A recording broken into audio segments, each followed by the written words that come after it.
آپ صلی اللہ علیہ وآلہ وسلم کی دلجوئی اللہ تعالیٰ نے فرمائی اور امہات المومنین سے کہا کہ ہمارے نبی صلی اللہ علیہ وآلہ وسلم کے ساتھ اسی طریقے سے تمہیں فقر کے ساتھ اسی غربت کی حالت میں زندگی گزارنی ہوگی، آپ سے ایکسٹرا آرڈنری کوئی ڈیمانڈ نہیں کرنی ہوگی. اور یہ نہ سمجھے گا کہ وہ ایکسٹرا آرڈنری ڈیمانڈ ان کی کو بہت زیادہ تھی. یعنی صحیح بخاری اور صحیح مسلم کی متفق علیہ حدیث ہے کہ ام عائشہ رضی اللہ تعالیٰ عنہ کہتی ہیں کہ نبی صلی اللہ علیہ وآلہ وسلم کی وفات تک ہماری یہ حالت تھی کہ بعض اوقات 1 مہینہ، بعض اوقات 2 مہینہ، بعض اوقات 3 مہینے تک ہمارے گھر میں چولہا نہیں جلتا تھا. 2 کالی چیزوں پر گزارا ہوتا تھا، کھجور اور پانی. اور وہ بھی یہ نہ سمجھے کہ کوئی ٹنوں کے حساب سے کھجوریں تھیں. 2 کھجوریں اور 1 میٹھا پانی کا پیالہ صبح کے وقت، اور 2 کھجوریں اور 1 میٹھا پانی کا پیالہ، جو اس وقت ایک ایشو تھا ریگستانی علاقے میں میٹھا پانی کا حصول.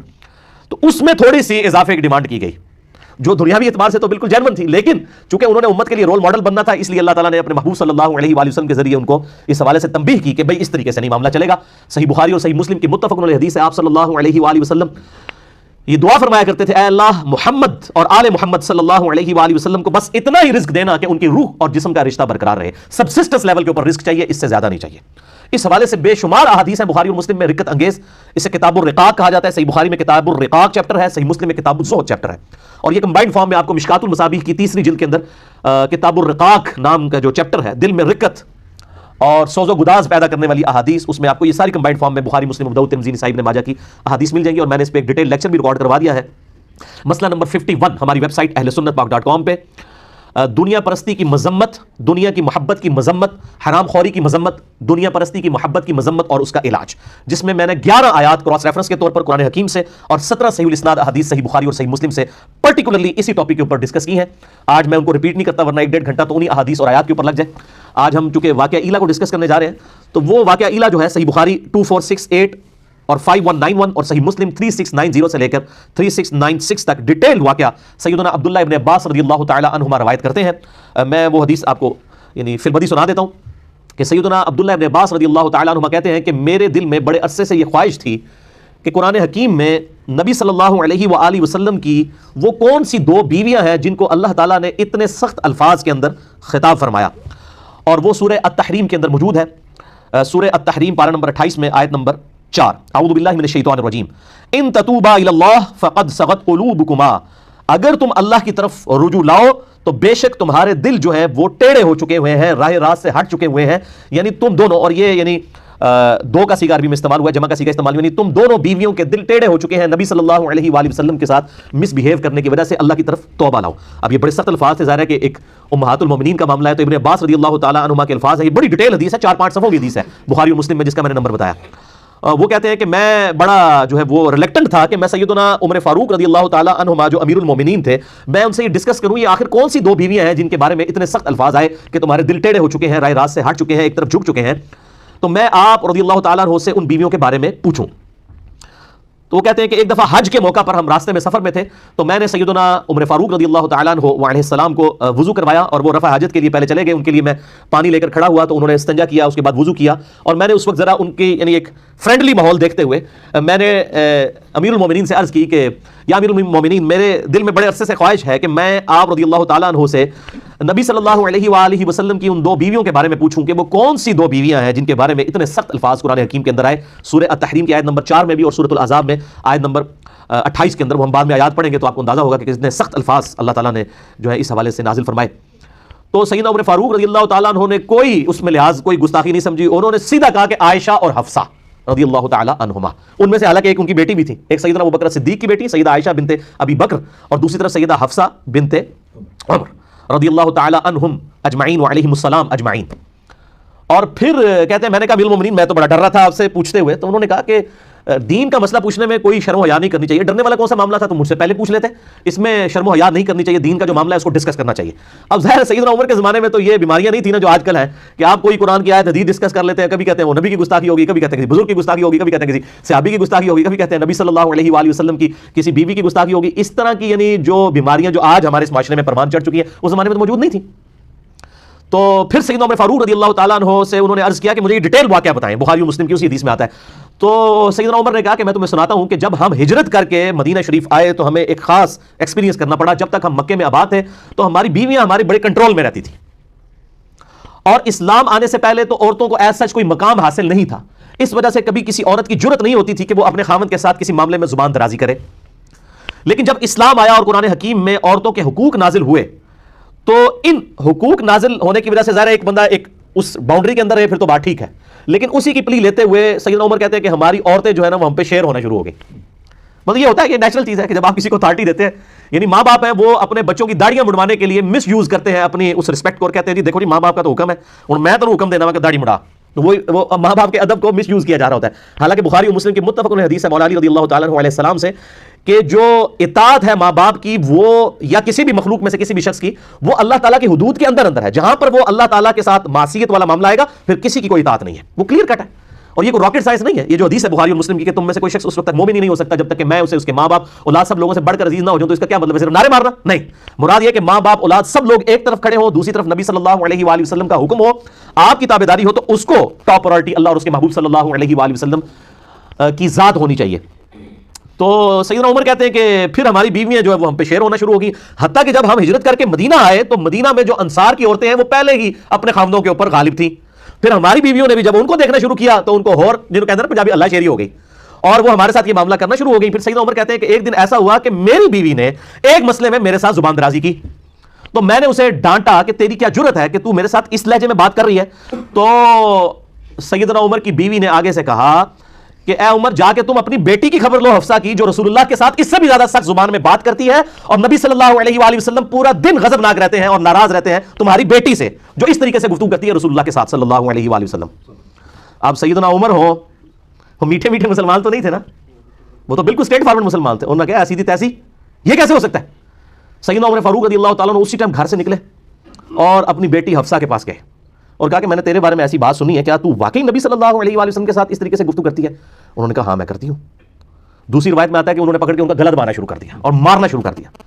اور بخاری مسلم میں الفاظ آتے ہیں کہ جب سیدنا ابوبکر تک یہ بات پہنچے تو انہوں نے سیدہ عائشہ کا گلا دبایا اور ان کو مارا پیٹا ان کے گھر جا کے. حالانکہ ایک طرف امہات المومنین والا بھی رشتہ ہے، دوسری طرف بیٹی بھی ہے، لیکن نبی صلی اللہ علیہ وآلہ وسلم کی حمیت میں سیدنا ابوبکر عمر رضی اللہ تعالی عنہما نے ان سے اوپر کسی کو نہیں جانا آپ صلی اللہ علیہ وآلہ وسلم کی مبارک ذات سے. پھر سیدہ حفصہ کے ساتھ جب یہ معاملہ ہوا پھر سیدنا عمر جو ہے وہ سیدہ عائشہ کے پاس گئے، ان کو بھی جا کے ڈانٹا. سیدہ عائشہ نے کہا کہ جا کے اپنی بیٹی کی خبر لو، تم میرے پاس کس کیپیسٹی میں آئے ہو تم؟ تو پھر سیدہ ام سلمہ کے پاس چلے گئے جو امہات المومنین میں سے سینئر تھیں اور آخر میں فوت ہوئی ہیں 64 ہجری میں، واقعہ کربلا کے بھی 3 سال کے بعد. ام سلمہ کے پاس جب گئے تو سیدنا عمر فاروق رضی اللہ تعالیٰ عنہ کو ام سلمہ نے کہا کہ بھئی تم کس کیپیسٹی میں نبی کی بیویوں کو جا کے گھر میں جا کے سمجھا رہے ہو، یہ تمہارا کام بنتا ہے؟ تو سیدنا عمر کہتے ہیں کہ ام سلمہ نے مجھے اتنا ڈانٹا اس معاملے میں کہ نبی صلی اللہ علیہ وسلم کے گھر کے معاملات میں تمہیں دخل دینے کی کیا ضرورت ہے، کہ مجھے اس چیز کا احساس ہوا کہ واقعی میں نے کوئی غلط کام کیا. پھر کہتے ہیں کہ میں اس کے بعد گھر آ گیا. گھر آیا تو کچھ ہی دیر کے بعد میرا ایک دوست میرے پاس آیا، اس نے دروازہ کھٹکھٹایا اور اس نے کہا کہ جی بہت بری خبر لے کے آیا ہوں. تو سیدنا عمر فاروق رضی اللہ تعالیٰ عنہ کہتے ہیں کہ ان دنوں ہمیں جو غسان کا بادشاہ تھا عیسائی، اس کی طرف سے حملے کا ڈر تھا مدینہ شریف پہ، تو میں سمجھا شاید غسانی بادشاہ جو ہے وہ اپنی فوجوں کے ساتھ حملہ آور ہو گیا. تو میں نے کہا کہ کیا وہ غسانی بادشاہ آ گیا؟ انہوں نے کہا نہیں، نبی صلی اللہ علیہ وآلہ وسلم نے اپنی بیویوں کو طلاق دے دی ہے. تو سیدنا عمر نے کہا ستیہ ناس ہو حفصہ کا، اور اس طریقے سے وہ تو بڑے غصے ہوئے. انہوں نے اتنے سخت لفظ استعمال کیے کہ مجھے تو پہلے ہی ڈر تھا کہ یہ جس طریقے سے نبی صلی اللہ علیہ وآلہ وسلم سے ضرورت سے زیادہ نان و نفقہ ڈیمانڈ کرتی ہیں اور آپ صلی اللہ علیہ وآلہ وسلم کے ساتھ زبان والا معاملہ کرتی ہیں تو یہ تو بڑا سخت معاملہ ہو جائے گا. تو انہوں نے کہا میں تو مطلب حفصہ ہلاک ہو گئی. سیدنا عمر فاروق رضی اللہ تعالیٰ عنہ وہاں سے نکلے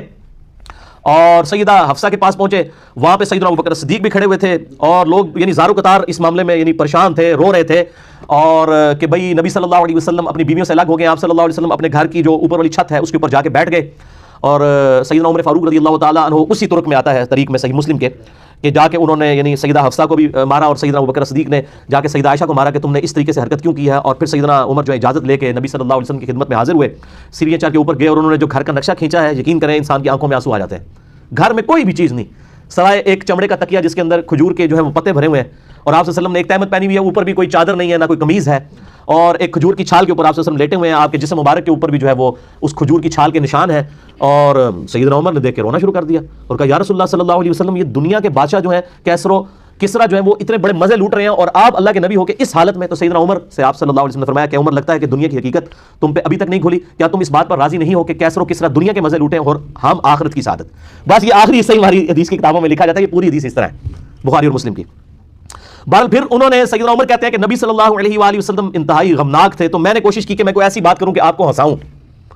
تو پھر کہتے ہیں کہ میں نے آپ صلی اللہ علیہ وآلہ وسلم سے وہ سارا قصہ بیان کیا، اور میں نے کہا یا رسول اللہ دیکھیں جب تک ہم مکے کے اندر تھے ہماری بیویوں کی جرت نہیں ہوتی تھی کہ ہمارے ساتھ زبان درازی کریں، جب ہم مدینے میں آئے ہیں اور یہاں پہ بھی انصار کی عورتوں کو دیکھ کے ہماری بیویاں بھی مطلب وہ اس طریقے سے زبان درازی کرنا شروع ہو گئی ہیں، اور یہ نبی صلی اللہ علیہ وسلم یہ جب باتیں سنی تو آپ صلی اللہ علیہ وسلم ہلکے سے مسکرائے، یعنی ان کی ان باتوں کی وجہ سے کہ بھئی یہ تو ریئلٹی بیان کر رہا ہے، ایسا ہی ہوا ہے۔ اور پھر اسی طریقے سے پھر بتایا کہ میں نے تو اس طرح کیا حفصہ کے ساتھ، اور پھر میں جو وہ ام سلمہ کے پاس گیا تو ام سلمہ نے مجھے کہا کہ تجھے کیا ضرورت تھی نبی کے گھر میں دخل دینے کی، تو پھر سیدنا عمر کہتے ہیں کہ مجھے بڑی شرمندگی ہوئی، تو اس بات پہ بھی نبی صلی اللہ علیہ وآلہ وسلم بڑے مسکرائے کہ شرمندگی اس بات پہ کہ میں نے اپنی بیٹی کو کیوں مارا جا کے، یعنی نبی صلی اللہ علیہ وسلم اس بات پہ مسکرائے کہ یعنی نبی صلی اللہ علیہ وسلم کی مبارک یعنی عزت کا اس قدر سیدنا عمر کو خیال ہے کہ انہوں نے اپنی بیٹی کو مارا، اور پھر مارنے کے بعد حالانکہ مارنا باپ اپنی بیٹی کو مار رہا تھا لیکن اس کے بعد ان کو اس چیز کا احساس ہوا کہ مجھے یہ کام نہیں کرنا چاہیے تھا۔ نبی صلی اللہ علیہ وآلہ وسلم نے بعض معاملات کے اندر جو ہے وہ مطلب مسکراہٹ کا اظہار فرمایا اور ساتھ ساتھ اپنا سر مبارک بھی ہلایا۔ پھر یہ ساری تمہید بنا کے نبی صلی اللہ علیہ وآلہ وسلم سے سیدنا عمر نے پوچھا یا رسول اللہ صلی اللہ علیہ وآلہ وسلم کیا آپ نے اپنی بیویوں کو طلاق دے دی ہے؟ تو آپ صلی اللہ علیہ وآلہ وسلم نے فرمایا کہ میں نے طلاق نہیں دی ہے، میں نے ان سے علیحدگی اختیار کر لی ہے 1 مہینے کے لیے، اور وہ 1 مہینے تک کے لیے پھر آپ صلی اللہ علیہ وآلہ وسلم نے علیحدگی اختیار کی، حتیٰ کہ پھر سورۃ الاحزاب کی یہ آیت نمبر 28 اور 29 نازل ہوئیں، سورہ التحریم کی آیات نازل ہوئیں جن کے اندر کیٹاگوریکل مینشن کر دیا گیا کہ اگر ہمارے محبوب صلی اللہ علیہ وآلہ وسلم کے ساتھ تم رہنا چاہتی ہو تو یہ بات یاد رکھو کہ اسی طریقے سے فقر کی زندگی گزارنی ہوگی، اور اسی طریقے سے تم نے امت کے لیے رول ماڈل بننا ہے۔ ایسا نہ ہو کہ تم نبی صلی اللہ علیہ وآلہ وسلم کے ساتھ مس بیہیو کرو، یہ بالکل نہیں ہونا چاہیے، اور اگر تم اس طریقے سے گزارا نہیں کرنا چاہتی ہو تو ہم اپنے نبی کو یہ اختیار دیتے ہیں کہ وہ تمہیں طلاق دے کے فارغ کر دے۔ اللہ تعالیٰ اپنے نبی کو تم سے بہتر بیویاں عطا فرمائے گا، تم سے زیادہ عبادت گزار ہوں گی، روزے رکھنے والیاں ہوں گی، اور ذکر کرنے والیاں ہوں گی، کنواریاں بھی ہوں گی، اور بیوہ بھی ہوں گی، اس طرح کے سارے الفاظوں میں انشاءاللہ کراس ریفرنس کے طور پہ آیات سورہ تحریم کی بھی کور کرتا ہوں۔ اور اس طریقے سے پھر نبی صلی اللہ علیہ وآلہ وسلم 29 دن جب مکمل ہوئے تو آپ صلی اللہ علیہ وآلہ وسلم اپنے گھر کی چھت سے نیچے اترے،